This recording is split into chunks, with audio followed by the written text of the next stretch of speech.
তেল দেন। আপনারাও শান্তিতে থাকেন, আমাদেরকেও শান্তিতে থাকতে দেন। সব চেঞ্জ করা যায়, প্রতিবেশী চেঞ্জ করা যায় না।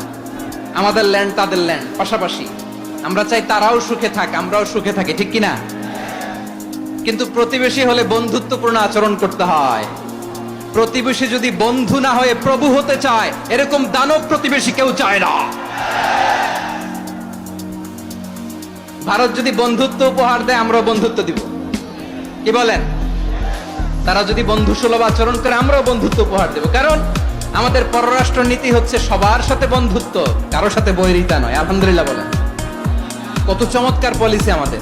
আমরা নির্বিবাদী, আমরা বাংলাদেশিরা শান্তিকামী। We are proud of that. এজন্য আমরা গর্ববোধ করি। আমাদের পররাষ্ট্র নীতি সবার সাথে বন্ধুত্ব, কারোর সাথে শত্রুতা নয়। তাই প্রতিবেশী দেশকে বলবো, আমার ভাইয়েরা, আপনারাও আমাদের ভাই। বন্ধুত্ব দিলে বন্ধুত্ব পাবেন।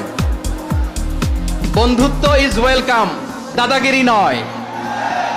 বন্ধুত্ব ওয়েলকাম, দাদাগিরি নয়। Loud and clear. ভারত যদি বন্ধুত্ব দেখায়, বন্ধুত্ব পাবে। কিন্তু ভারত যদি বাংলাদেশে আধিপত্যবাদ বিস্তার করতে চায়, বাংলাদেশের 18 কোটি জনগণ সেটা রুখে দেবে। ভারত যদি গৌর গোবিন্দের ভূমিকায় নামতে চায়, দেশের 18 কোটি মুসলমান শাহজালালের ভূমিকায় নামবে। প্রতিবেশী দেশকে বলবো, আপনারা নিজের চরকায় তেল দেন।